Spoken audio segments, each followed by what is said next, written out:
komentar. Komentar ini nanti tidak dieksekusi di programnya, cuman tampilnya di source code-nya aja. Integer A, integer B, kemudian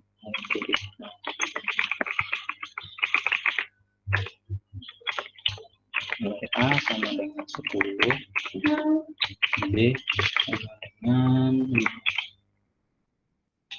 Kemudian A sama dengan A ditambah B.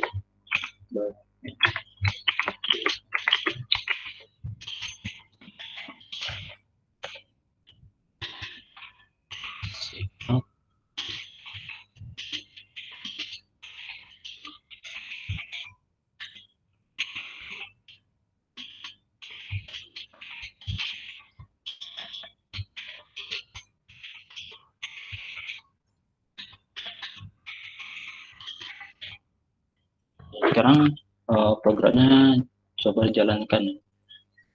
Langsung aja run and compile. Ini hasilnya, nggak kelihatan.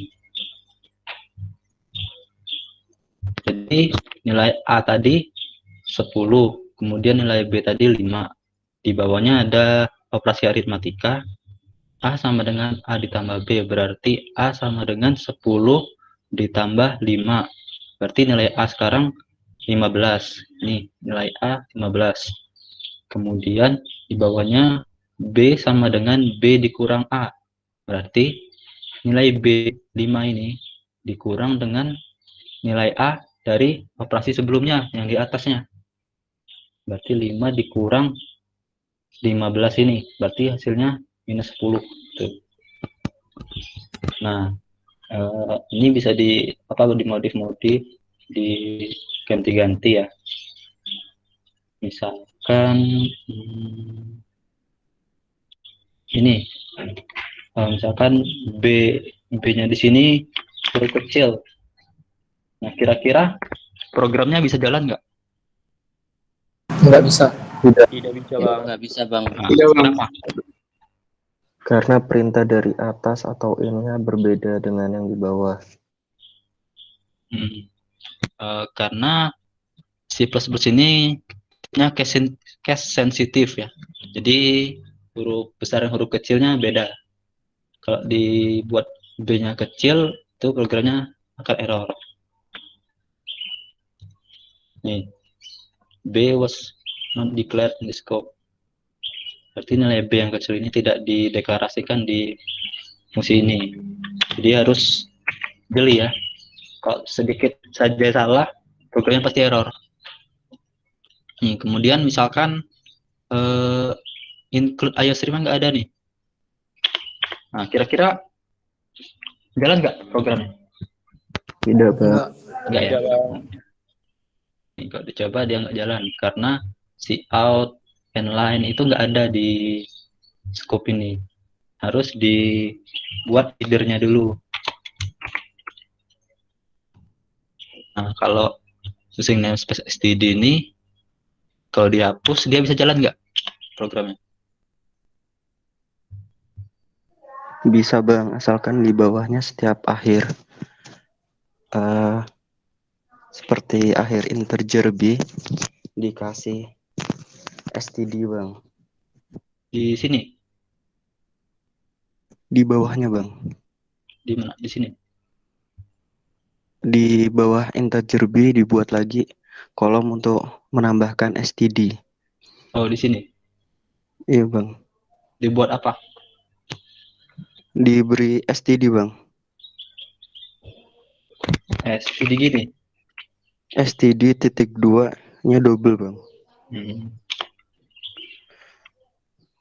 Terus dikasih code, Bang. Dikasih code maksudnya? Diberi kayak dikasih ini, Bang, apa cout. Jadi gini ya, kalau tadi kan ada using namespace std, Nah, kalau dia dihapus, ya benar, programnya nggak jalan. Karena dia di cout-nya ini, dia nggak jalan. Karena apa ya? Karena sebenarnya kalau using space CD itu nggak ada, di sebelum cout atau in itu dibuat std titik 2 gini. Kan, masih error ya. Endline was not declared. Oke, kita coba hapus endline.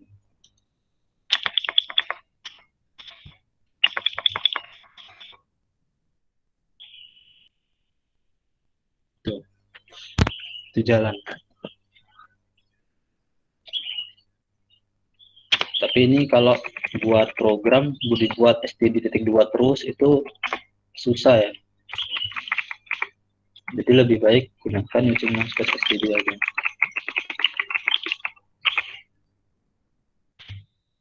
Ini fungsi return 0 ini.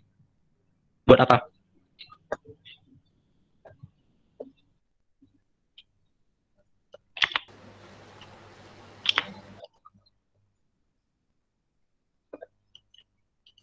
Kalau return 0 ini dibuat menolkan lagi apa hasil dari program yang udah dijalanin tadi. Jadi mengembalikan nilai 0. Kalau dihapus dia masih tetap bisa jalan, tapi beberapa device itu kalau nggak ada return 0-nya bisa error. Kemudian coba kita pakai sein ya. Nah, ini kan nilai A-nya dengan B-nya udah dimasukkan di sini. Sekarang coba kita input dari penggunanya. Misalkan sein A, sein B.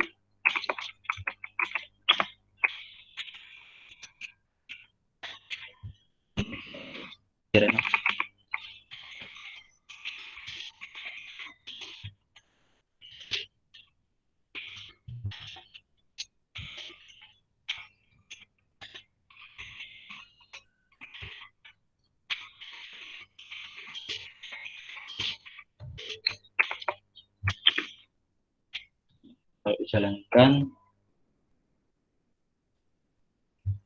masukkan nilai A. Misalkan nilai A-nya itu berapa ya? 20 lah. Kemudian masukkan nilai B. Nilai B-nya 10. Nah, kira-kira hasilnya apa? Setelah ini ditekan enter, nanti keluarnya apa? Nilai A-nya berapa, nilai B-nya berapa?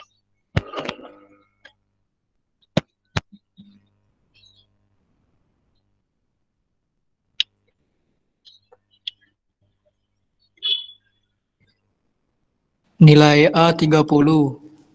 Nilai 30. B-nya itu nanti minus 20. Oke. Coba ya. Oke, benar.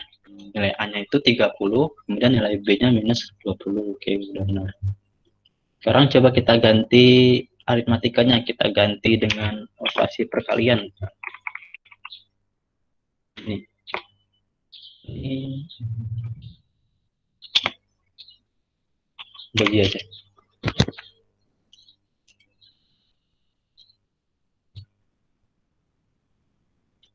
Ini misalkan masukannya hanya 30 nih, B-nya 10. Nah, kira-kira nilai A dengan B-nya berapa?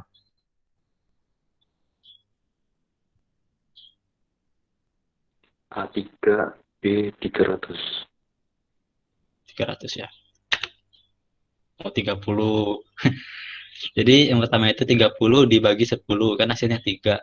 Kemudian B-nya tadi 10 dikali A, A-nya tadi udah nilainya 3, jadi 30. Oke, kita lanjut aja. Ini kalau ada yang mau ditanyakan, tanyakan aja ya. Karena kalau nggak paham apa dasarnya itu nanti selanjutnya akan lebih susah belajarnya. Ini IO stream, header, benar. Prosedur ini digunakan untuk fungsi input dan output yang ada di C++.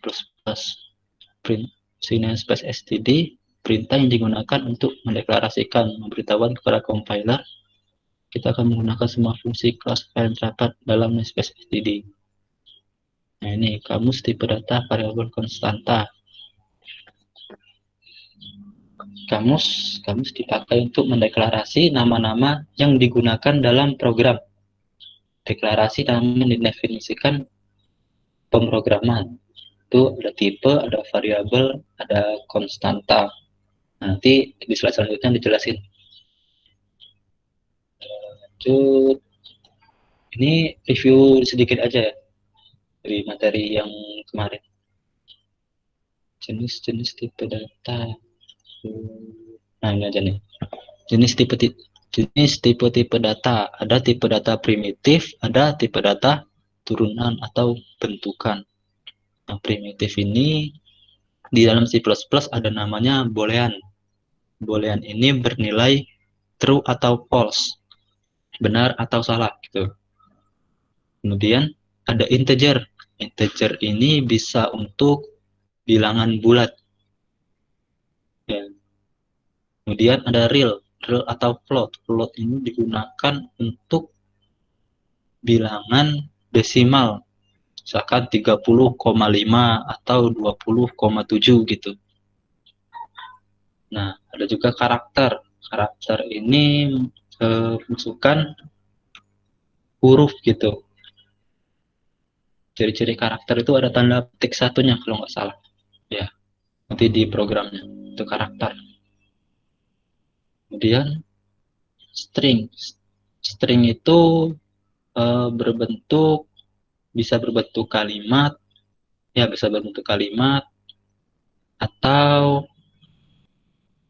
kalimat. Bisa juga ditambahin spasi gitu. Misalkan dibuat nama.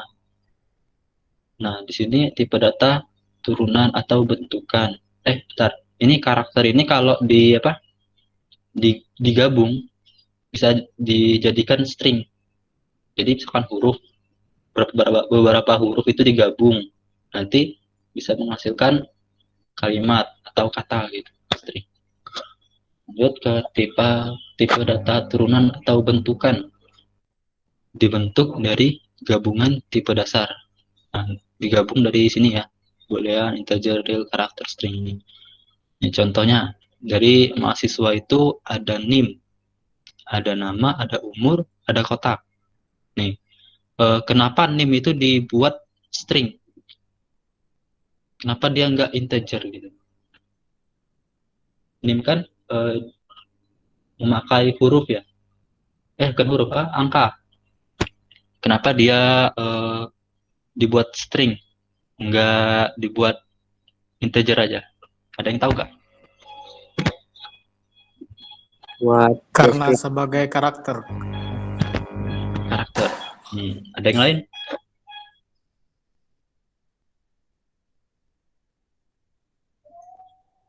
Nah, jadi kenapa dia string?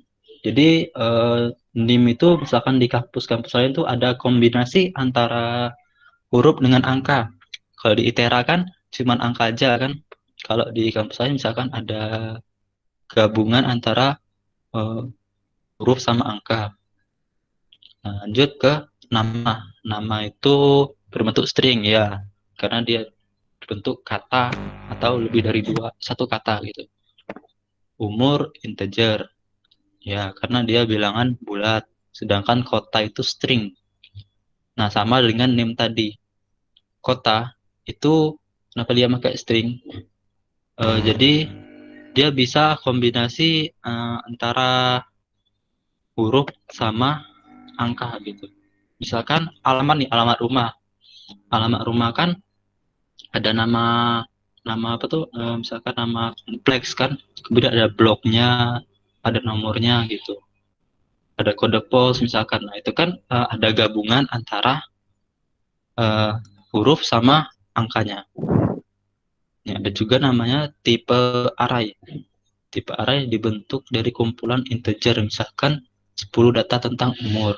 Nah, ini nanti dipelajari, tapi setelah UTS sepertinya. Hai, berarti. Dan, kalau ada yang tanyain, tanyain aja ya. Baik, Kak. Tipe data bentukan, komposit, atau struct. Oh, ini variabel. Variabel menyimpan nilai bertipe data sesuai dengan deklarasi. Jadi variabel itu, Cek, halo. ya Pak, Oke, ini saya sudah kembali. Oke, tadi sudah digantikan ya?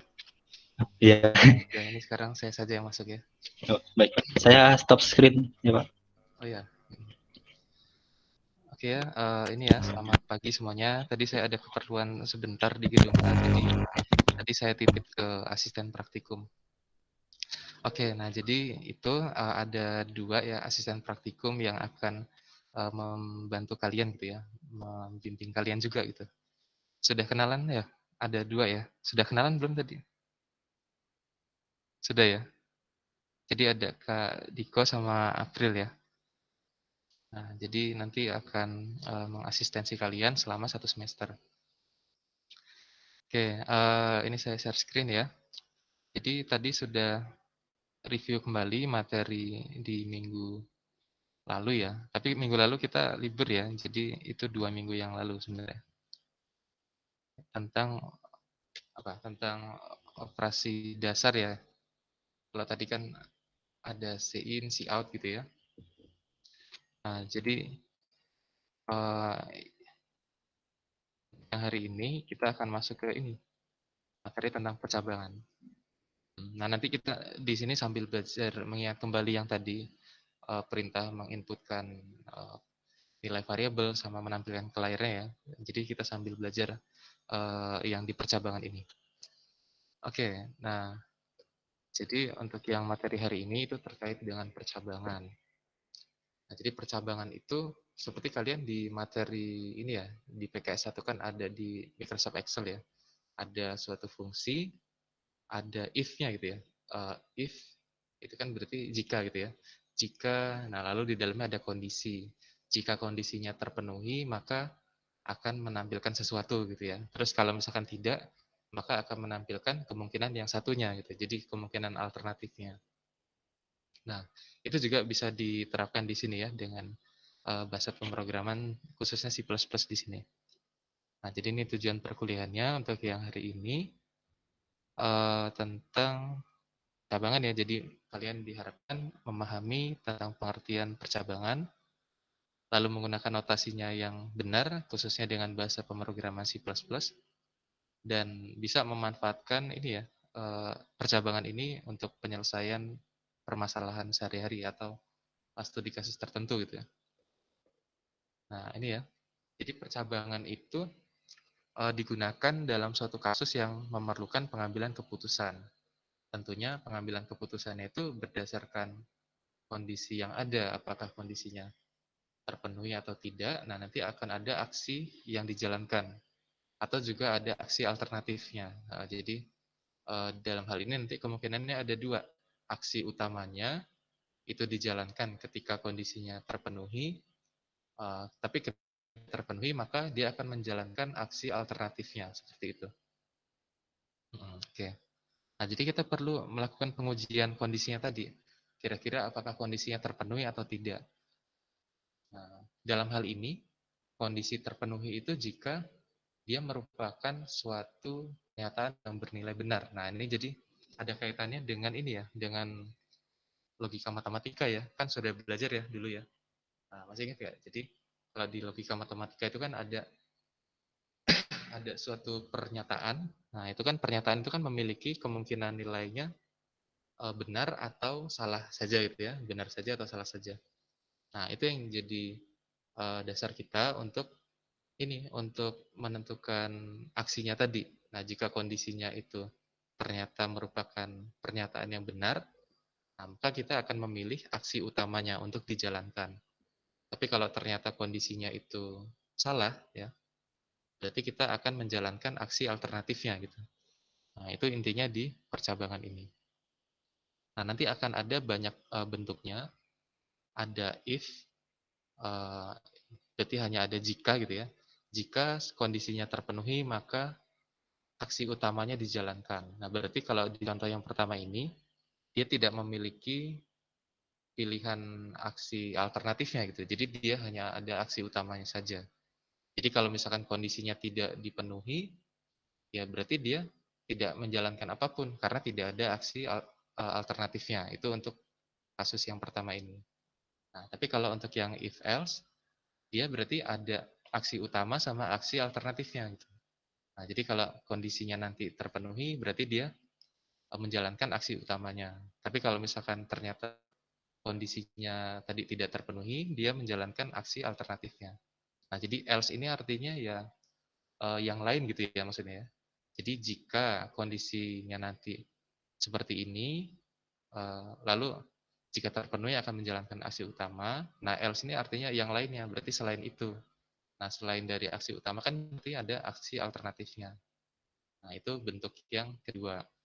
Nah, kalau untuk yang bentuk yang ketiga ini, itu if, else, if. Jadi, ada satu kondisi, terus jika dipenuhi akan menjalankan aksi utamanya. Nah, terus else-nya ini kan berarti dia menjalankan aksi lain gitu ya, aksi alternatif. Tapi aksi alternatif itu ternyata di dalamnya itu ada percabangan lagi gitu. Jadi ada if lagi. Nah, if-nya ini tentunya ada kondisi yang harus dipenuhi lagi gitu ya. Dan bisa saja kondisinya ini ya berbeda dengan yang di depan tadi gitu ya. Nah, ini kondisi yang lain. Nah, kalau nanti ini kondisinya dipenuhi, dia akan menjalankan aksi utama yang ada di dalam sini gitu. Jadi ada aksi lagi di sini. Nah, terus nanti kalau misalkan mau ditambah else lagi silakan gitu. Jadi dia di dalam percabangan ada percabangan lagi, bisa ada lagi gitu ya seterusnya. Jadi bisa sangat kompleks gitu. Nah, terus yang kemungkinan yang keempat ini yang switch case. Nah, dia ini memilih aksi mana yang mau dijalankan itu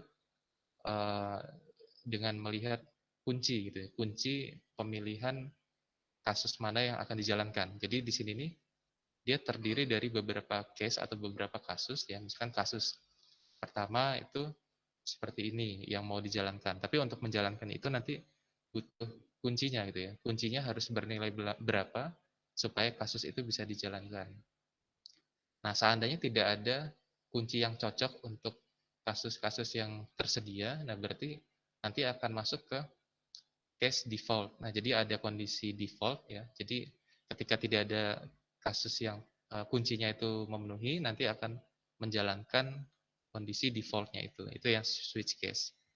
Oke, mungkin kita pertama masuk ke yang pertama dulu ya, yang if biasa.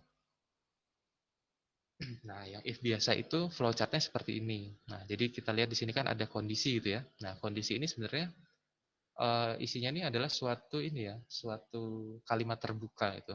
Kalian pernah nggak kalau belajar di logika matematika itu kan ada yang disebut pernyataan, ada yang disebut kalimat terbuka. Nah, jadi kalau kalimat terbuka itu, atau sebenarnya bisa langsung jadi pernyataan juga sih di sini. Oke. Atau kita coba mengingat kembali tentang kalimat terbuka tadi. Kalimat terbuka itu kan ini ya, suatu apa? Kalimat atau persamaan atau ketidaksamaan juga bisa. Nah, di dalam matematika kan, kalau misalkan kita lihat di situ belum ada nilai kebenarannya gitu ya di kalimat terbuka itu. Jadi bisa saja benar, bisa saja salah. Nah, untuk bisa mendapatkan nilai kebenarannya, kita perlu menginputkan sesuatu. Jadi dia ada kemungkinan ini, kemungkinan nilai yang bisa kita inputkan ke dalam kalimat terbuka itu. Nah, jadi kalau misalnya sudah kita inputkan, nanti baru dia memiliki nilai kebenaran. Nilainya bisa salah, ya bisa benar gitu ya. Nah, contohnya misalkan kalimat terbuka itu apa misalkan? Misalkan X lebih besar dari 5 gitu ya. Itu kan kalimat terbuka ya. Kenapa kalimat terbuka? Ya karena bisa saja benar, bisa saja salah. Kalau kamu memilih X-nya itu 10, dia jadinya benar gitu ya. 10 lebih dari 5. Tapi kalau kamu memilih X-nya itu 1, dia akan menjadi pernyataan yang salah. Bisa salah berarti karena yang satu tidak ini ya. 1 lebih dari 5 itu kan salah gitu. Nah, jadi dari kalimat terbuka X lebih dari 5 tadi itu bisa dijadikan ini kondisi di sini nih.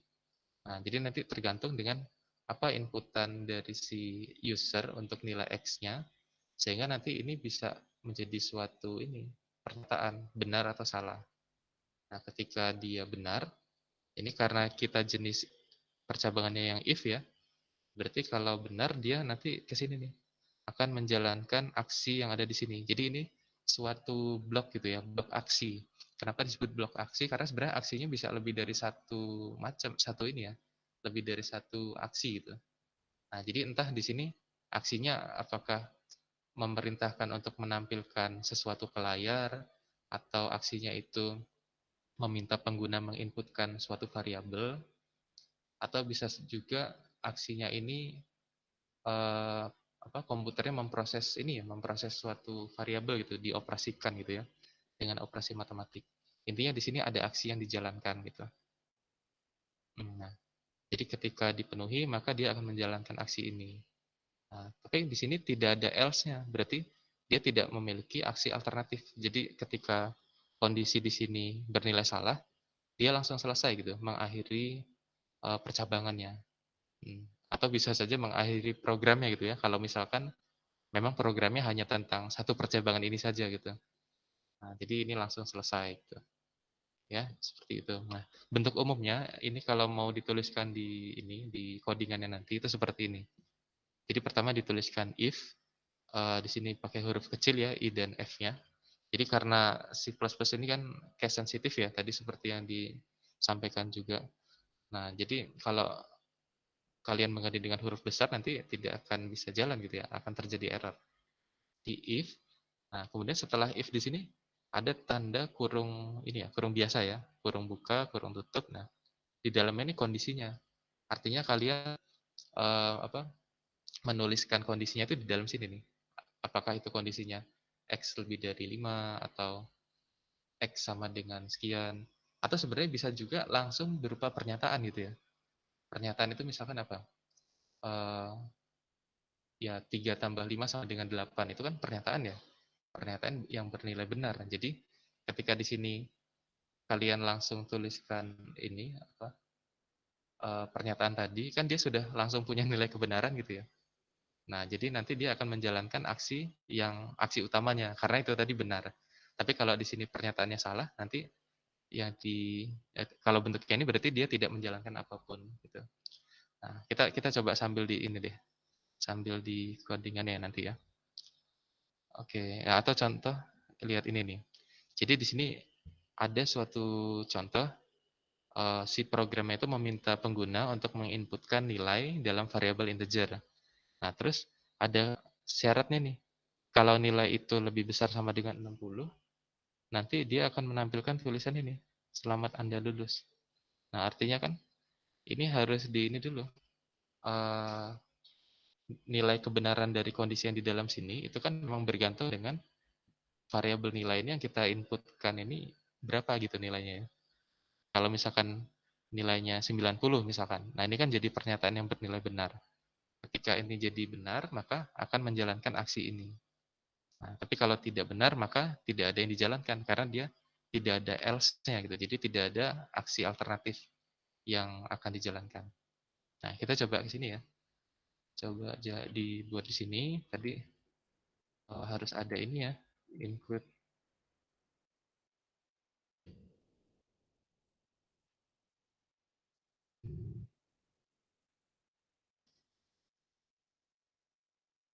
Tadi variabelnya apa sih, nilai ya?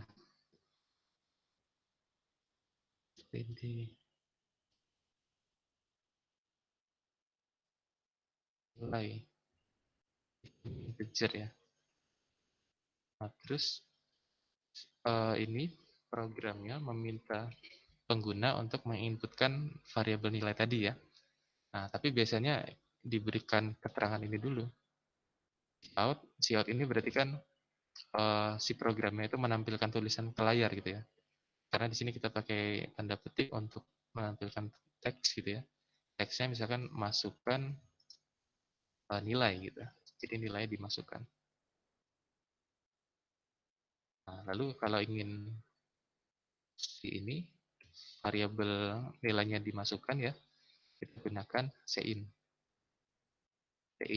nilai. Nah, pada saat ini si programnya itu setelah kita inputkan nilainya, dia sudah menyimpan gitu ya. Variabel nilainya bernilai berapa gitu. Nah, sekarang kita akan melakukan percabangannya di sini. Nah, jadi untuk percabangannya seperti ini. Nah di sini kan akan ada kondisi gitu ya. Nah, kondisi ini nanti kita isi seperti apa. Nah, jika kondisinya itu nanti benar, maka akan dijalankan aksi utama seperti ini. Nah, ini kalau bentuknya kan seperti ini ya. Kalau kondisi itu di apa ya? Dibungkusnya dengan kurung yang biasa seperti ini. Tapi kalau aksi itu nanti dengan kurung berawal ya. Nah, seperti ini. Nah, kalau misalkan nanti ada else ya berarti nanti bentuknya jadi seperti ini. Else selalu seperti ini gitu ya.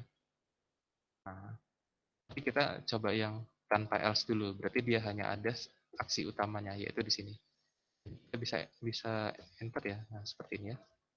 Ini sebenarnya kalau di pemrograman dengan ini ya, ini posisinya kalau kalian enter ubah-ubah seperti ini sebenarnya nggak masalah gitu. Ya untuk kerapihan saja biasanya. Biasanya kita buat bukanya di sini, terus ini kita enter, nanti isi dari aksinya itu kita tuliskan di sini. Supaya lebih rapih, ini biasanya kita kasih tab gitu ya, masuk ke dalam seperti ini. Nah, misalkan aksinya apa nih? Tadi aksinya menampilkan tulisan selamat Anda lulus. Berarti kalau menampilkan tulisan ke layar itu pakainya cout. Cout, dan kalau yang mau kita tampilkan itu teksnya, berarti kita pakai tanda petik ya, untuk apa namanya? Untuk ini ya, untuk membungkus ininya namanya tulisan ini gitu. Karena kalau misalkan kalian nggak pakai tanda petik, itu nanti akan jadi variabel yang terbacanya gitu. Nah, ini kita coba tampilkan tulisannya selamat Anda lulus ya. Selamat Anda lulus. Dan ini kalian akhiri dengan titik koma ya, setiap aksinya. Inginnya begini, kalau misalkan kondisi ini terpenuhi, dia akan menjalankan ini nih, menjalankan aksi yang ada di sini. Nah, sekarang tergantung permasalahannya. Permasalahan ini, aksi ini akan dijalankan ketika apa gitu. Jadi misalkan di permasalahannya, seseorang itu akan lulus jika nilainya lebih dari 60 minimalnya gitu. Nah, berarti kita harus membuat suatu kondisi di sini, dia akan bernilai benar ketika nilainya itu minimalnya 60. Nah, itu bagaimana caranya? Berarti kita buat aja syarat di sini ya. Kita buat seperti ini, nilai lebih besar sama dengan 60. Nah, jadi ketika yang diinputkan oleh si pengguna di sini, variabel nilai gitu ya, kan sudah tersimpan ya nilainya berapa. Terus kita bandingkan di sini nih, kita masukkan ke sini lah gitu ya, isi nilai yang tadi. Terus ini akan menjadi pernyataan benar atau salah. Nah, kalau benar kan dia harus menjalankan aksi ini ya. Nah, tapi kalau salah, ya di sini tidak ada aksi alternatif, jadi langsung mengakhiri programnya gitu. Nah, jadi seperti ini. Oke, sekarang coba kita jalankan ya. Kita simpan dulu mungkin. Ya, kalian dalam memberi nama ini ya, nama file C++, itu sebaiknya jangan pakai spasi ya. Karena kalau pakai spasi itu terkadang sering inilah, sering bermasalah. Mungkin ada yang error atau hasilnya tidak sesuai. Jadi kalau ingin memberi nama, misalkan ingin memberi pemisah itu pakai underscore saja, pakai garis bawah. Oke, misalkan percabangan, garis bawah, if gitu ya. Jadi jangan pakai spasi. Oke, nah seperti ini. Coba kita jalankan ya, ini. Kita dijalankan. Nah, jadi kan ada tulisan nih, masukkan nilai. Nah, jadi kalau kita buat ada tulisan seperti ini dulu, jadi si penggunanya itu tahu program itu sedang meminta pengguna untuk menginputkan apa gitu. Nah, ini kan dia menginputkan nilai. Jadi misalkan kita inputkan nilainya 70. Nah, di enter, nanti akan tampil tulisan selamat Anda lulus. Gitu ya. Nah, ini seperti ini.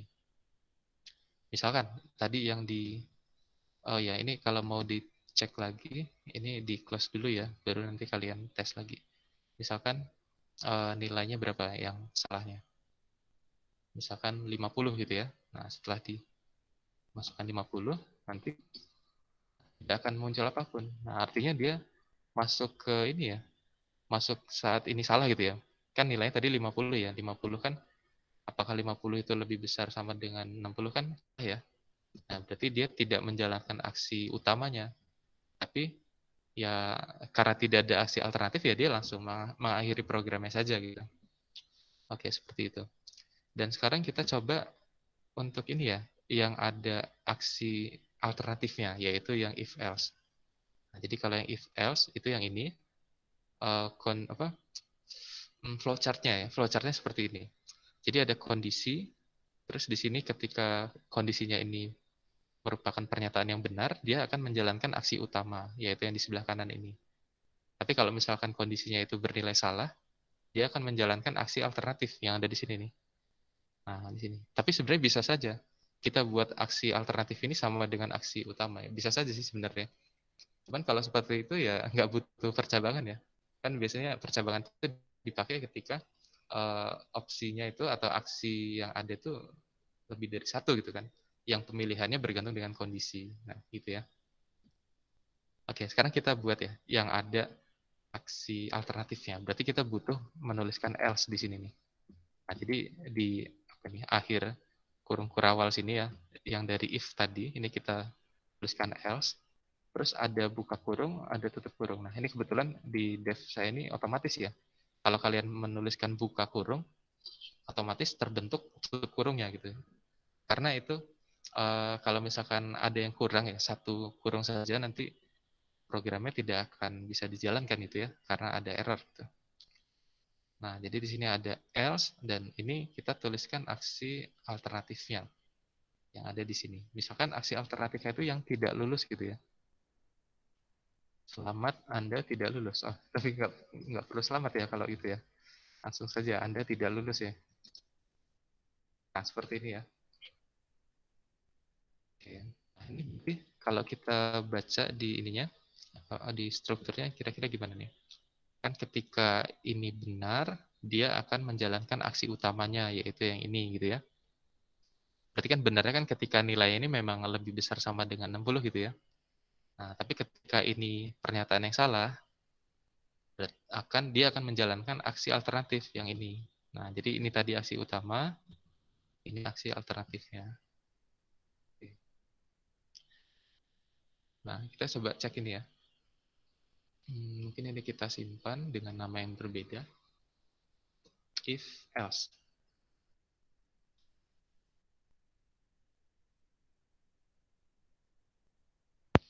Oke, seperti ini. Coba kita jalankan. Nah, misalkan ini masukkan nilainya yang tidak lulus ya, misalkan 50 gitu ya. Kalau tadi kan yang if saja kan dia langsung mengakhiri program ya, tidak menampilkan apapun ya. Tapi kalau yang ini, nah dia akan menampilkan ini tulisan Anda tidak lulus gitu. Nah, jadi ini ada aksi alternatif yang dijalankan gitu. Oke ya, seperti itu ya. Dan sebenarnya di dalam satu kurung ini ya, satu blok aksi ini itu tidak harus satu ini saja ya, satu aksi ini saja. Jadi bisa aja nanti kalian di bawahnya menampilkan yang lain gitu ya. Misalkan cout apa gitu. Ya ini kalau misalnya ingin memberikan enter, kalian bisa ini ya, di akhir sini kalian tulis end line ya, seperti ini. End line. Dia akan ini, akan lanjut ke bawahnya gitu, di enter. Nah, misalkan setelah menampilkan tulisan selamat Anda lulus, program menampilkan nilainya juga, nilainya berapa gitu. Kan selamat Anda lulus. Terus nilai Anda adalah sekian gitu ya. Nah, nanti ini kan teksnya ya sebenarnya. Teks untuk keterangannya gitu. Nilai Anda adalah berapa. Nah, kan kita inginnya setelah kata adalah ini adalah nilainya gitu kan. Maksudnya dilanjutkan dengan nilainya berapa. Nah, nilainya berapa itu kan sebenarnya tersimpannya di sini. Di variabel nilai. Nah, jadi kita tuliskan nilainya. Nilai. Nah, jadi akan ditampilkan kata-kata seperti ini. Nilai Anda adalah, nah terus dilanjutkan dengan ya besar nilainya berapa. Gitu. Karena kan ini akan berbeda-beda gitu ya, bergantung dengan nanti kamu menginputkan nilainya berapa. Kalau misalkan nilainya 80 ya nanti yang muncul di sini 80 gitu. Nah, seperti ini ya. Ini misalkan yang bawah juga gitu. Anda tidak lulus, terus nilai Anda sekian. Ini dibuat juga di dalam aksi alternatifnya. Nah, oke, seperti ini. Atau ini di sini kan endline ya. Selain endline itu untuk memberikan enter gitu ya, itu kalian bisa juga di sini. Di dalam teksnya ini ya, ini kalian tuliskan \n. Itu yang garis miring ke sini nih. Ya, ini \n. Ini artinya eh, yang selanjutnya itu ini akan dituliskan di bawahnya atau ya diberikan enter. Sama saja sih dengan ini ya. Oke, seperti ini. Nah, kita coba jalankan. Oke.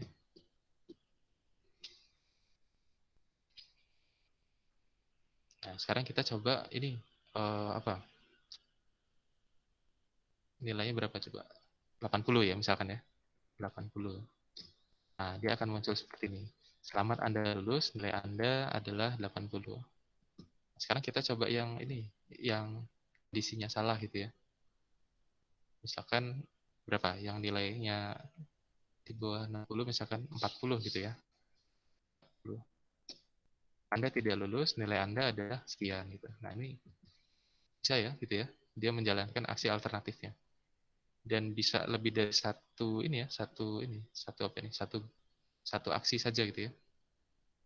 Lebih dari satu aksi bisa. Maksudnya lebih dari satu ini nih, satu perintah gitu kan. Kan di sini kan yang jelas yang ada di dalam sini kurung yang ini nih, dari kurawal yang ini sampai kurawal yang di sini. Nah, yang di dalam ini satu blok aksi utama gitu, yang akan dijalankan ketika kondisinya ini bernilai benar. Dan sebenarnya tidak harus cout ya, bisa saja yang lain.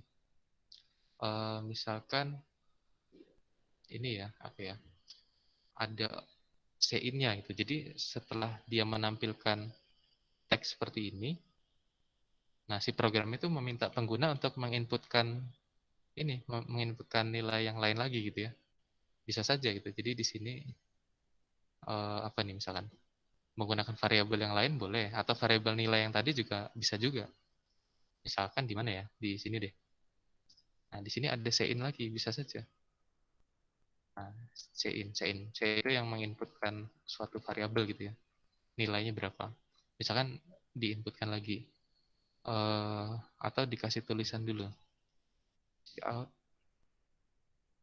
Masukkan nilai ya nilai lagi gitu ya. Sini dikasih enter. Nah, terus di sini masukin nilai. Tapi dia tidak dicek lagi ya, dia hanya memasukkan nilai lagi saja misalkan. Ini.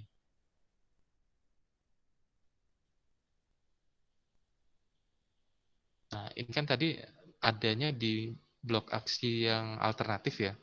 Berarti yang kondisi awal harus kita buat salah dulu gitu ya, supaya kita bisa masuk ke sini. Jadi misalkan tadi yang kondisi ininya salah itu yang di bawah 60 ya, misal 40 gitu.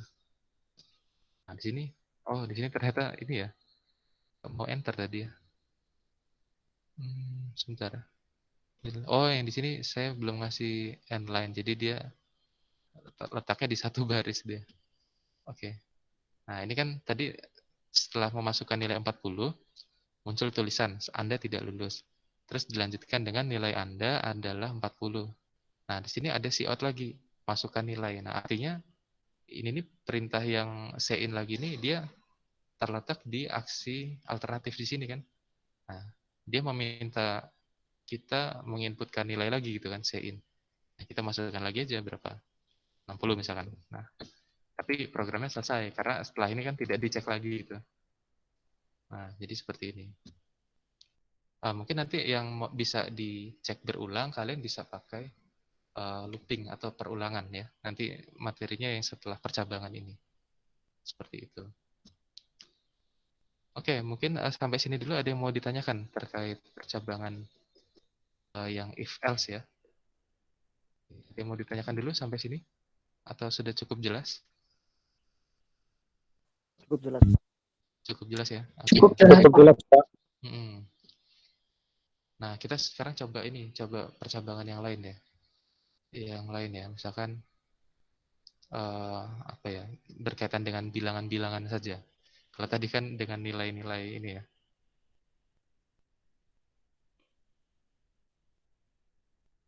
Intinya kan seperti ini ya, ada header, terus ini yang perlu dituliskan. Lalu ini program utamanya, eh, notasinya dengan integer main. Ini misalkan kita simpan dulu, bilangan gitu ya.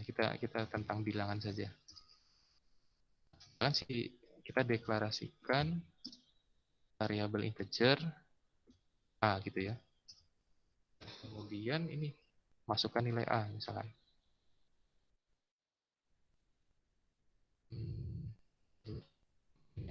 Dulu ya.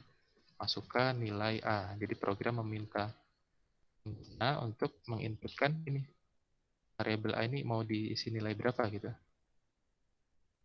Nah, itu buat percabangan misalkan.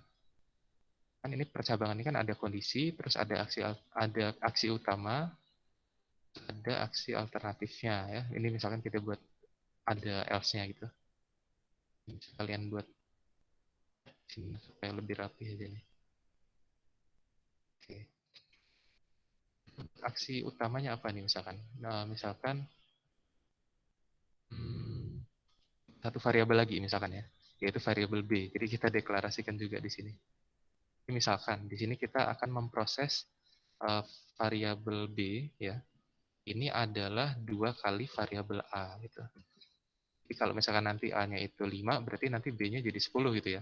Nah, ini kita proses dulu misalkan. Nah, terus kita ini akan menampilkan bilangan B-nya itu. Nilai B gitu ya. Pakai tanda petik kalau menggunakan teks ya. Nilai B adalah, nah ini dilanjutkan dengan ini. Kita mau dilanjutkan, tambahkan dengan ini ya. Tanda kurang dari seperti ini. Jadi artinya setelah teks ini ditampilkan, di sampingnya nanti akan dimunculkan variabel B itu isinya berapa. Nah, itu ya. Kondisi apa namanya? Aksi alternatifnya itu prosesnya bukan 2A B-nya, misalkan gitu ya. Kan B-nya itu 3A gitu. Nah, nanti baru program menampilkan nilai B-nya berapa gitu ya di sini. Jadi ini ada aksi utama yang harus dijalankan, terus ada aksi alternatif gitu ya. Nah, jadi di sini kita tinggal buat kondisinya nih, kondisinya seperti apa. Jadi kapan aksi utama ini harus dijalankan gitu, ketika apa benarnya gitu ya. Nah, jadi mungkin nilai kebenaran ini nanti bisa melibatkan A, B, atau yang lain. Nah, ini tergantung permasalahannya apa. Mungkin kalau misalkan kalian nanti permasalahan tentang teori bilangan, nah kalian bisa menggunakan modulo. Terus kalau misalkan tentang negatif positif, ya bisa pakai perbandingan lebih dari kurang dari. Nah, atau nanti bisa menggunakan operator boolean gitu ya. Kalau di logika matematika kan ada operator apa? Dan, atau ya, konjungsi, disjungsi, terus ada negasi juga ya. Itu kan di logika matematika ya. Nah, itu nanti bisa dilibatkan di sini untuk apa? Menotasikan ini nih, pernyataan ya yang di sini nih.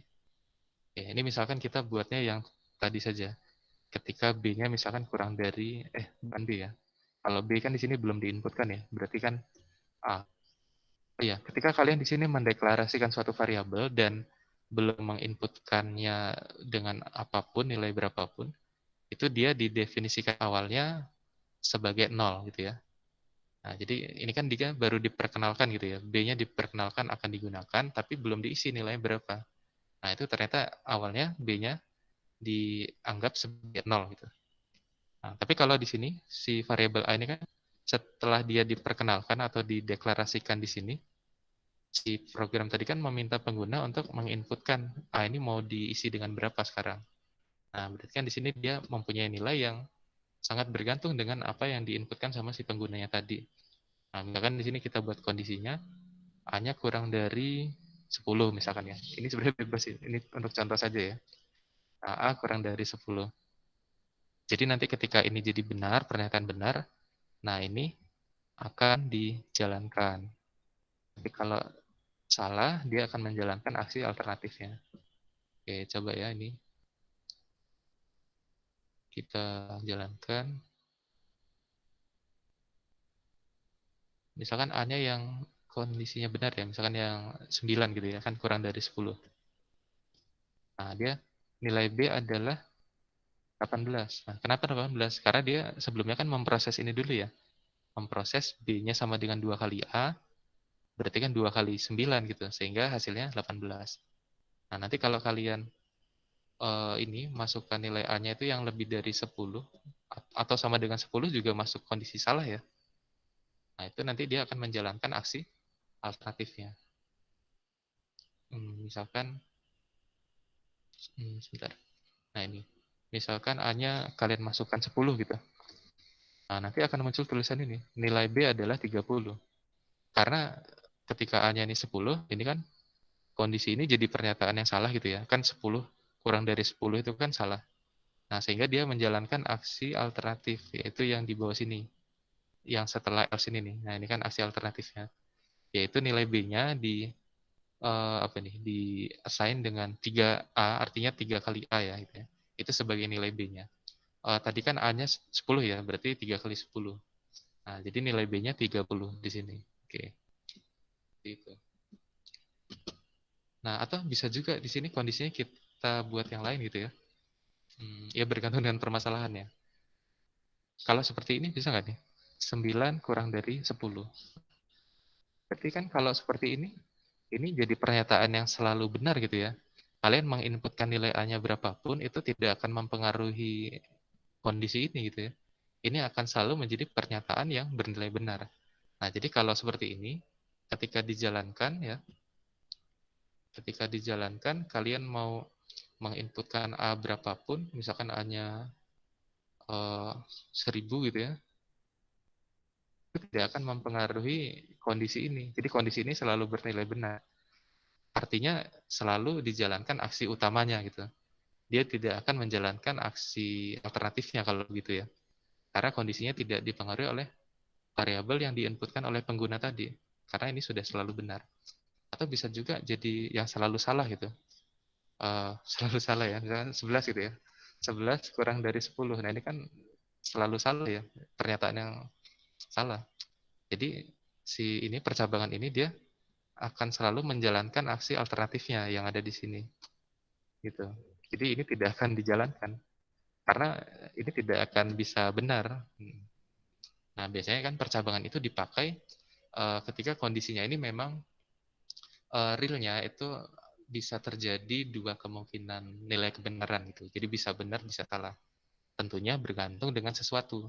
Nah, sesuatunya ini bisa dari inputan pengguna atau bisa hasil proses perhitungan tertentu yang kemungkinan hasilnya bisa berbeda-beda gitu ya. Jadi bisa aja nanti nilai A-nya ini kita buat random gitu. Bisa buat random nggak di sini ya? Nah, di sini fungsi random pakai ini bukan ya? Kan 15 gitu ya. Random pakai RAND atau random gini ya? Coba ya. Jadi dia nggak pakai sin. Oh ya, misalkan ini kan nggak mau kalian pakai dulu ya. Ini kalian bisa buat sebagai komentar gini. Jadi tidak diproses. Nah, ini misalkan seperti oh ya, ditampilkan nilai A-nya dulu. Misalkan si out nilai A-nya. Nilai A-nya langsung seperti ini saja ya. Coba-coba saja ini ya. Oh, dia bukan pakai ini ya, random ya. Ada yang tahu nggak random di sini pakai apa nih?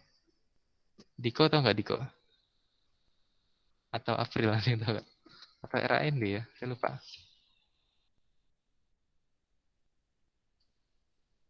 Bentar. Atau harus pakai bin. Kalau di Excel tuh dia RAND ya.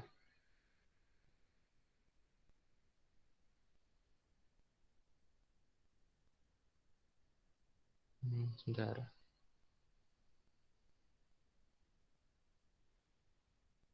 Oh, dia ini randomnya nggak di sini angkanya.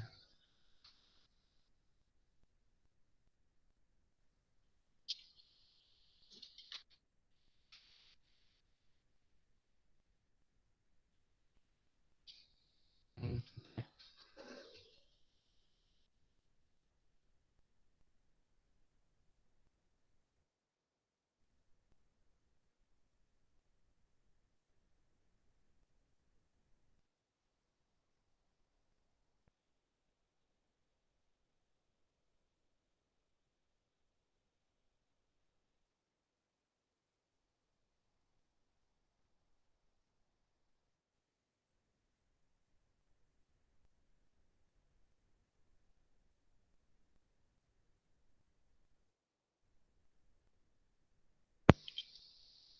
Oh, bukan pakai persen ya?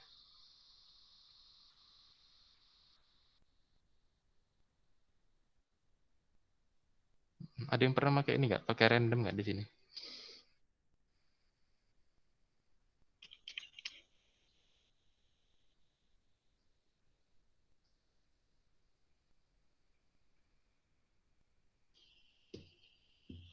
Atau kalau ini nggak pakai ini gimana ya? Ntar aja.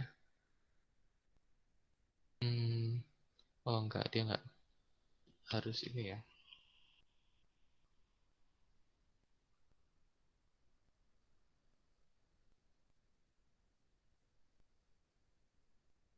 Atau ya udah deh, nanti silakan kalian ini coba. Nanti saya cari lagi terkait random di sini ya. Karena beda-beda ya. Kadang kalau ada yang pakai apa? Ini daerah dia aja. Ini saya lupa di sini dia pakai apa nih. Silakan nanti dicoba ya. Intinya di sini nih percabangan ini ya yang dia dipakai itu ketika kalau di permasalahannya ada dua aksi, satu aksi utama, satu aksi alternatif. Nah, itu pemilihan itu berdasarkan kondisi ya. Kondisinya ini memang bisa mempunyai nilai kebenaran, bisa salah, bisa benar gitu. Jadi ada dua kemungkinan. Jadi kalau hanya satu kemungkinan ya nggak perlu adanya ini percabangan sebenarnya. Jadi intinya itu. Kenapa percabangan diperlukan gitu ya. Oke. Nah, terus selain dengan notasi kurang dari, lebih dari, bisa juga pakai sama dengan gitu ya. Nah, pakai sama dengan. Ini contohnya kalau yang sama dengan ini, saya ada contoh ini nih. Sebentar. Di sini percabangan.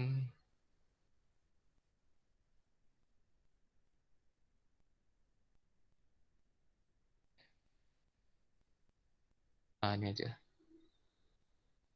Nah, ini jadi percabangan tentang daftar nama bulan. Ini kalau nggak salah ada di latihan sini ya. Bukan ini. Nah, ini. Jadi program tentang ini ya, nama-nama bulan di sini. Jadi si programnya meminta pengguna untuk menginputkan bilangan, bilangan bulat gitu ya. Nah, bilangan bulat ini nanti akan dilihat nih, akan ditampilkan nama-nama bulan yang banyaknya hari di dalam bulan itu sebanyak bilangan tadi gitu. Nah, jadi kalau misalkan bilangan yang diinputkan adalah 31, nanti program menampilkan bulan-bulan apa yang banyak harinya 31. Misalkan Januari, Maret, dan seterusnya gitu ya. Nah, terus kalau misalkan yang diinputkan tadi 30, nah berarti menampilkan bulan yang ini ada 30 misalkan April, Juni dan seterusnya gitu ya. Nah, kemudian yang Februari juga gitu. Nah, Februari ini kan bisa ada dua kemungkinan. Bisa 28 atau 29. Nah, jadi kalau si pengguna menginputkan 28, dia bisa mengeluarkan tulisan Februari. Kalaupun juga 29. Nah, dia bisa menampilkan Februari juga gitu. Nah, ini gimana cara membuat programnya? Nah, ini kita lihat ya. Oke, jadi di sini ada seperti biasa ya, harus ada ini, terus ini integer main. Nah, di sini yang kita deklarasikan variabel n. Ini menyatakan bilangannya gitu. Jadi bilangan yang diinputkan oleh pengguna berapa. Terus program menampilkan teks ini dulu ke layar. Masukkan banyaknya hari. Nah, ini berarti bilangan n tadi ya yang mau diinputkan. Ini informasinya. Nah, untuk bagian penginputannya itu di sini ya, cin. Oke. Nah, terus ini kita akan lihat jika, nah ini kan percabangannya ya, jika n-nya lebih apa nih? N-nya sama dengan 30. Nah, di sini sama dengannya itu menggunakan dua ini ya, dua apa nih? Dua sama dengan. Terkadang ini kalau kita pakai satu saja ini ada apa? Ada kalau menggunakan compiler lain mungkin ya, ini bisa terjadi error gitu. Tapi ini kebetulan di saya masih bisa jalan juga gitu ya. Tapi kita pakai yang umum saja. Jadi kalau untuk di dalam kondisi, ini kan kondisi ya. Kalau misalkan apa ini pernyataannya ini mau dibuat ke dalam sama dengan, jadi apakah yang sebelah kiri sama dengan yang sebelah kanan, itu kalian menggunakan sama dengannya ada dua seperti ini. Tapi beda antara yang sama dengannya ada dua dengan yang sama dengannya ada satu. Kalau yang sama dengannya ada satu itu untuk di bagian assignment. Nah, yang di sini. Ini contoh yang tadi sebelumnya. Jadi kalau assignment itu ini ya pemasangan nilai. Ini artinya kalau ada assignment seperti ini, nilai B yang sekarang itu akan diisi dengan sesuatu yang di sebelah kanannya gitu nih. Nah, jadi diisi dengan 2 kali variabel A. Itu nanti kita isi ke dalam variabel B gitu. Jadi yang kanan diisi ke kiri gitu. Nah, jadi itu untuk assignment seperti ini. Tapi kalau untuk yang sama dengannya 2 ini kan untuk perbandingan sebenarnya. Apakah yang sebelah kiri itu ini ya sama dengan yang sebelah kanan? Kan dia bisa ada dua kemungkinan ya. Kalau sama berarti ini jadi pernyataan yang benar, tapi kalau misalkan berbeda ya jadi pernyataan yang salah gitu. Nah, jadi memang ini ya cocok untuk dipercabangan karena punya dua kemungkinan tadi ya, benar atau salah. Bergantung dengan n yang diinputkan oleh si penggunanya. Nah, jadi ketika ini benar, memang benar ketika n-nya 30, dia akan menampilkan ini aksi utamanya nih. Menampilkan tulisan nama-nama bulan yang banyak harinya 30 gitu. Oke, terus ketika di sini salah gitu ya, bukan 30 ternyata n-nya. Nah, dia menjalankan aksi alternatif. Nah, tapi aksi alternatifnya di sini ya, yang ada di sini semua nih, ini aksi alternatifnya nih. Dari sini sampai sini. Nah, else ini aksi alternatifnya. Ternyata di aksi alternatif ini kita akan buat percabangan lagi. Nah, berarti kita buat if lagi gitu ya. If, nah kalau kondisinya kita buat seperti ini, berarti apa nih? N sama dengan 31. Nah, benar atau salah gitu kan? Ketika benar, dia akan menjalankan aksi utamanya yang ini nih. Dari sini sampai sini. Nah, benar nggak di situ? Ya benar ya. Aksi utamanya nih. Oh, sebentar. Yang tadi, oh ya, benar-benar. Ya. Aksi utamanya apa nih? Ya yang banyaknya 31, yaitu yang Januari, Maret, Mei, dan seterusnya ya. Tampilkan ke layar. Tapi kalau misalkan ini masih salah gitu, bukan 30, bukan 31, berarti dia akan menjalankan aksi alternatif yang berikutnya ya, yang di sini. Nah, ternyata kita butuh percabangan lagi. If. Nah, tanggal berapa nih yang belum ada? Tadi kan 30 hari, 31 hari, nah 28 sama 29 gitu ya, untuk memunculkan Februari. Nah, jadi kita buat percabangan seperti ini. Nah, kalau dilihat, ini kenapa ada tanda ini ya, tanda garis tegak ini. Nah, ini nih artinya operator di boolean gitu. Jadi operator apa ya? Kalau di logika matematika itu operator logika ya. Nah, jadi kan menghubungkan atau mengoperasikan beberapa pernyataan. Kan ini sebenarnya bisa jadi pernyataan gitu ya. Ini pernyataan juga. Nah, jadi kalau misalkan di sini nanti bernilai benar, di sini misalkan bernilai salah, nanti benar dengan salah ini dioperasikan dengan ini, dengan notasi ini.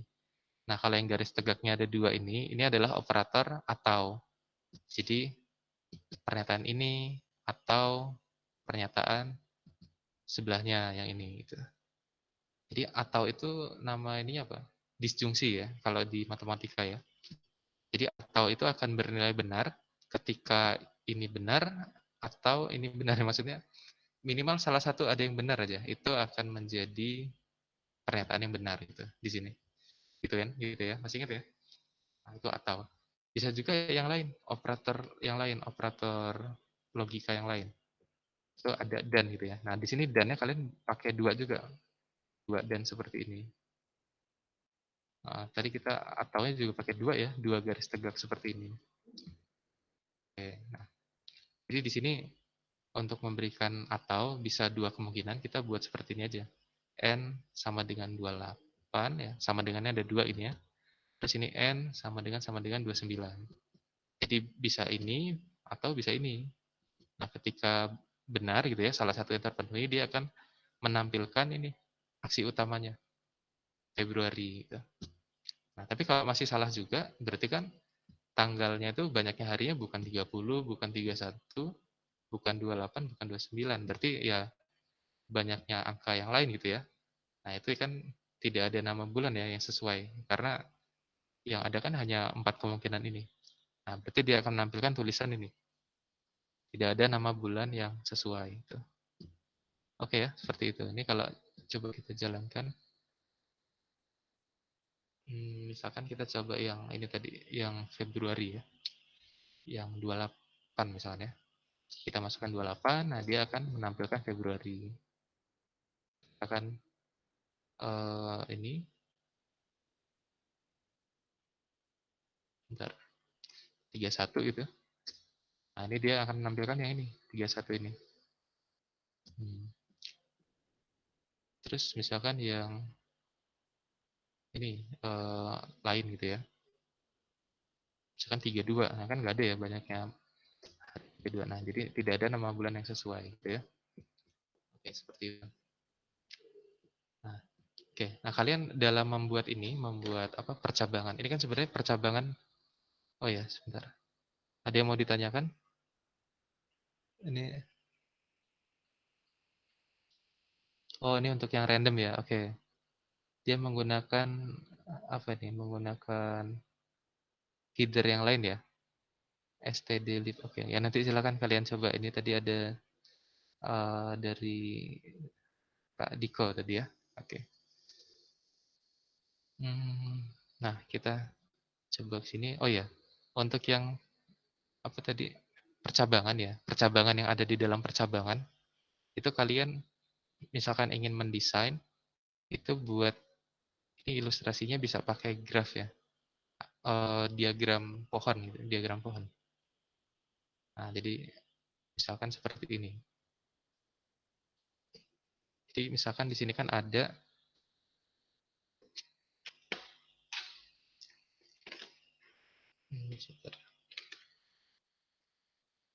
Nah, jadi kan ini kan ada kondisi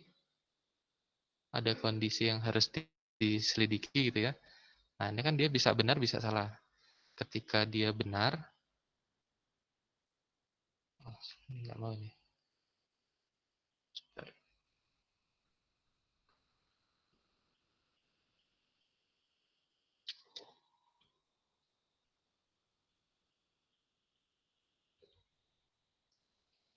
Oke, ini ya. Nah, ketika dia benar, dia akan menjalankan aksi utama. Di sini kan ada aksi utama ya. Terus di sini kalau dia salah, dia akan menjalankan aksi alternatif. Tapi di sini kita bisa buat kondisi juga. Nah, seperti ini. Sehingga nanti di sini tentunya ada 2 kemungkinan juga. Bisa benar, bisa salah. Jadi di sini nanti ada aksi utamanya yang dijalankan ya di sini. Terus di sini juga ada nih aksi alternatif dari sini gitu ya. Nah, misalkan di sini mau dibuat aksi alternatif juga bisa. Jadi nanti kemungkinan aksinya jadi ada 3 gitu ya. Jadi ketika di sini dari sini kondisinya udah langsung salah, atau dari sini benar terus di sini salah, atau dari sini benar terus di sini benar. Gitu. Nah, atau bisa juga kalian membuat percabangannya lagi itu ketika di kondisi pertamanya ini salah. Nah, jadi kan di sini benar, di sini salah.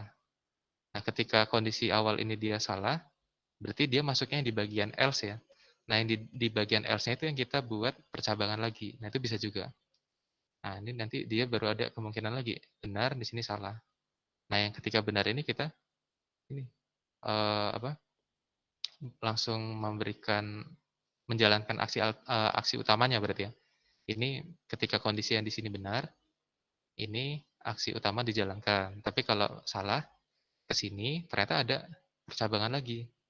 Nah, berarti di percabangan ini kan nanti ada kemungkinan benar, ada kemungkinan salah lagi gitu ya. Kalau benar dia menjalankan aksi utama yang di sini, yang ini, terus di sini ada aksi alternatif juga yang sini. Sehingga di sini kan ada 3 ini juga ya, 3 kemungkinan aksinya. Nah, jadi kita bisa mendesain suatu permasalahan yang outputnya nanti ada 3 ini ya, 3 apa ini? 3 kemungkinan aksi, tapi strukturnya berbeda gitu ya. Struktur di apa nih? Programnya lah gitu ya. Struktur algoritmanya gitu ya. Seperti ini. Contoh apa nih? Misalkan yang menggunakan 3 kemungkinan ya. Misalkan ini di penentuan bilangan genap, ganjil, sorry, positif, negatif, 0. Nah, ini kan ada 3 gitu ya. Nah, kita bisa menggunakan 2 desain ini, mau yang sebelah kiri apa yang sebelah kanan. Misalkan kalian maunya di sini mengecek apa dulu nih, misalkan apakah X-nya itu ya, jadi inputkan X dulu ya, terus nanti baru dicek di sini di kondisi. Apakah X-nya lebih besar sama dengan 0? Ketika benar kan masuk ke sini. Ketika salah dia di sini. Berarti ketika salah dia X-nya itu apa? Yang negatif. Nah, terus nanti di sini dicek lagi. Ada kondisi apa? Misalkan apakah X-nya itu lebih dari 0. Nah, ketika benar, berarti nanti akan menampilkan X-nya itu positif. Tapi ketika ini jadi salah, ketika kapan? Ya saat X-nya 0 gitu ya. Berarti X-nya ini bilangan 0 gitu. Nah, atau bisa juga kita buat yang lain nih. Kita maunya di sini nih apa? Tetap yang positif gitu ya. Caranya bedanya di sininya. Misalkan, jadi ini buat dengan struktur yang berbeda gitu. Misalkan kita maunya ya di sini adalah X yang positif gitu. Desainnya seperti ini. Berarti apa nih yang harus kita tuliskan di sini? Pernyataan apa yang bisa benar kalau X-nya ini positif? Ya berarti kalau X-nya itu lebih dari 0 kan. Nah, jadi kalau X-nya lebih dari 0, dia masuk ke sini. Terus kalau dia salah kan dia ke sini nih. Nah, misalkan kita maunya di sini nih adalah X yang 0. Nah, berarti apa? Kondisi apa yang membuat benar ketika X-nya 0? Ya berarti ini yang tadi ya, yang X-nya sama dengan 0. Kalau misalkan sama dengan 0, benar ya, berarti kan memang ini, X-nya 0. Tapi kalau salah, berarti kita masuk ke yang X-nya negatif. Jadi kita bisa membuat program yang memiliki struktur percabangan yang berbeda, tapi sebenarnya nanti outputnya sama aja, tentang positif, negatif, dan 0 gitu ya. Nah, ini coba ya kita buat ini nih. Nanti kita buat 2 jenis nih, ada yang kiri sama yang kanan ya. Oke.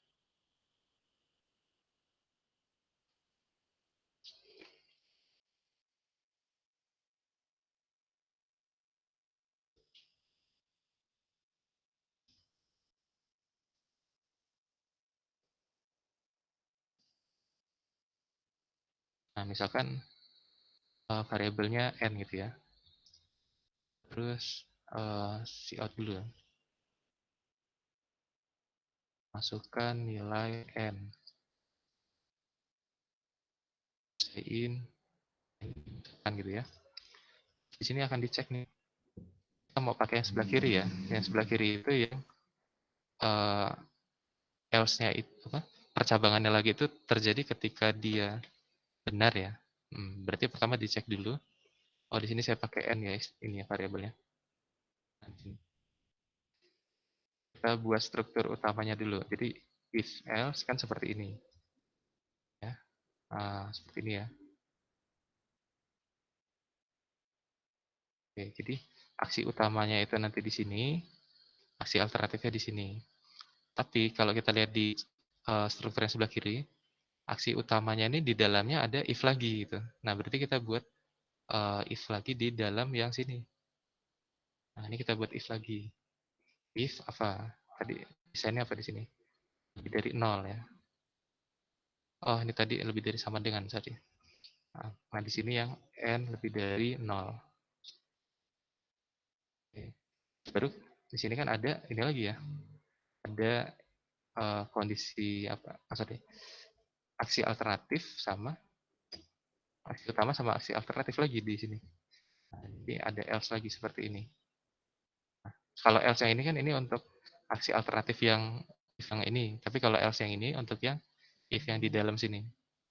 Nah, kalau kita balik ke sini, X lebih dari 0 ketika benar, dia akan memunculkan tulisan X-nya itu positif. Kalau salah dia yang 0 gitu. Oke, berarti kita coba ya di sini. Out, apa nih tulisan? Tulisannya ini aja mungkin ya. N lalu di X adalah bilangan. Tadi kalau benar tadi positif ya. Positif gitu. Kalau salah ini tinggal kita buat ini aja. Yang nolnya berarti ya. Else n adalah bilangan 0 gitu.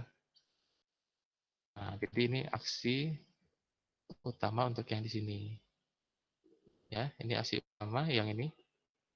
Yang saya blok ini itu sebenarnya yang ada di sini. Nah, yang ini nih.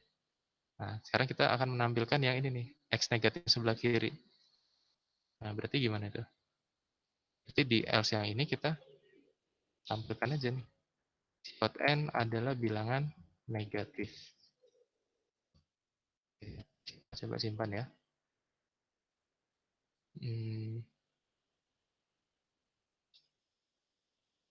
Bilangan positif, negatif,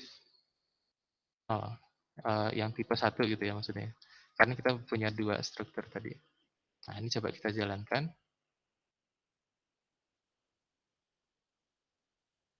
Nah, misalkan n-nya berapa? 8. Ya, dia pasti benar ya masuk ke yang positif. Dan seterusnya nanti silakan nanti dicoba untuk yang lain. Sekarang kita coba terapkan yang ini. Yang struktur yang kedua, yang di sebelah kanan. Nah, berarti ini kan yang tipe 2 ya. Kita berikan. Nanti ini program-program yang jadi contoh ini saya akan share ke kalian ya. Bisa coba juga. Nah, untuk yang kedua, bedanya apa? Bedanya kan letak dari ini, letak dari if-nya lagi, percabangannya lagi, ini pada aksi alternatif dari kondisi yang pertama tadi gitu ya. Jadi kalau yang kondisi pertama tadi bernilai benar, dia langsung menampilkan tulisan X positif. Oke, nah itu kan bedanya ya. Nah, berarti di sini, jadi misalkan ini kita hapus dulu nih isinya nih, misalkan ya. Tapi ini kita baru membuat tabangan yang utamanya dulu. Yang utamanya kan di sini nih. Ada if, if ya benar ya, if ada kondisinya, terus ini aksi utamanya apa, terus ada aksi alternatifnya. Kan awalnya gini dulu ya. Nah, terus kita lihat di sini. Di sininya nih. Gini aja. Kalau benar, dia positif. Dan kondisinya apa? X lebih dari 0 ya. Itu kan karena positif ya. Oke, jadi ini N lebih dari 0. Tulisannya yang tadi ya. Dari sini aja. Saya copy ini saja nih.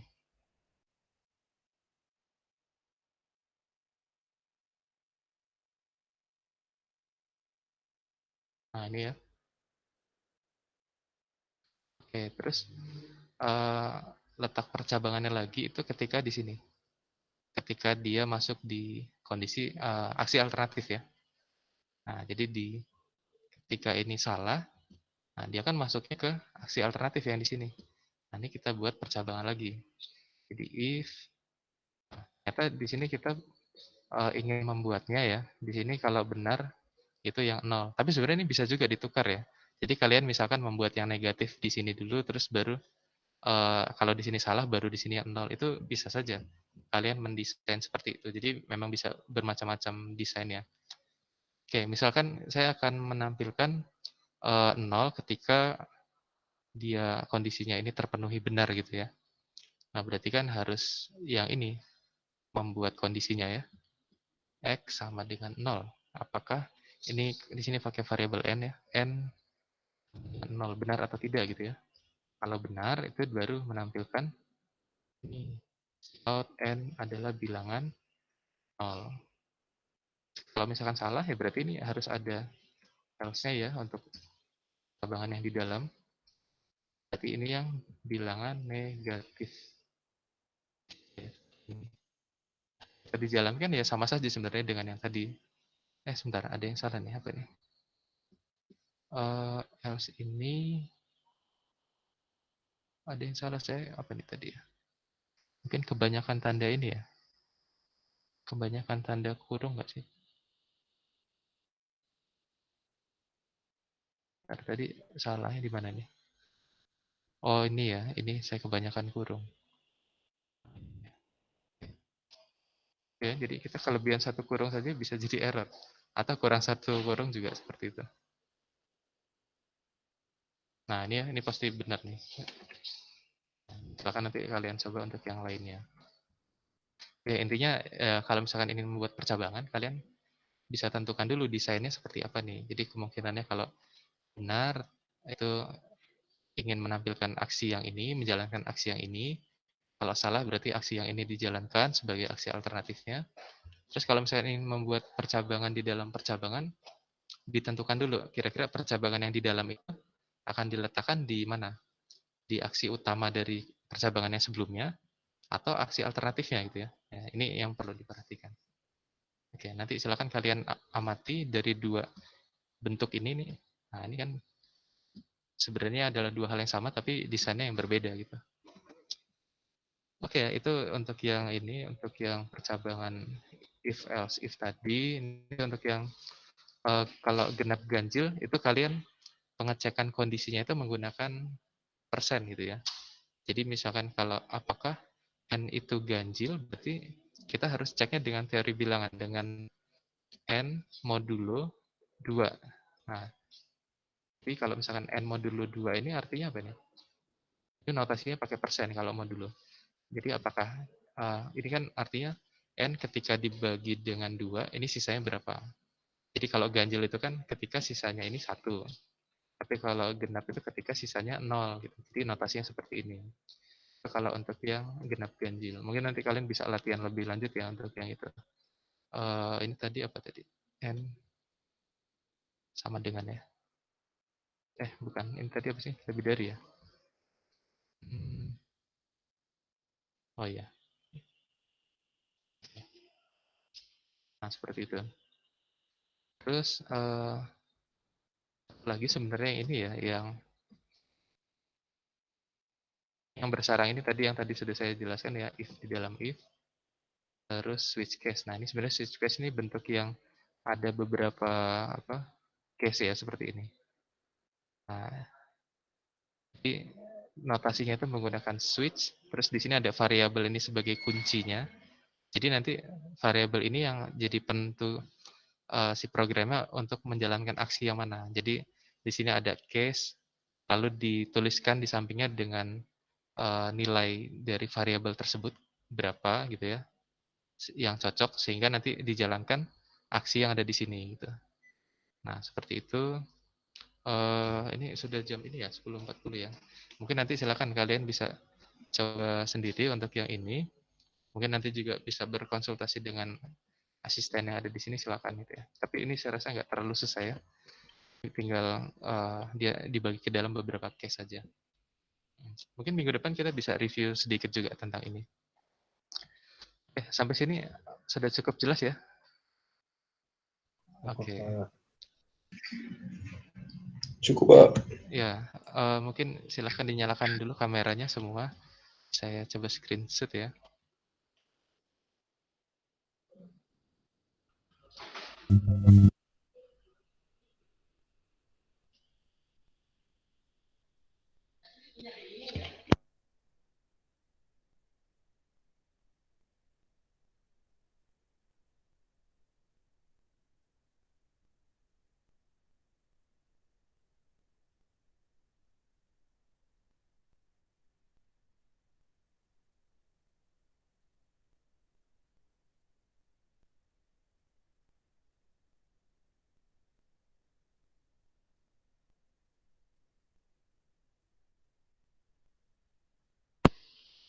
Oke, sudah ya.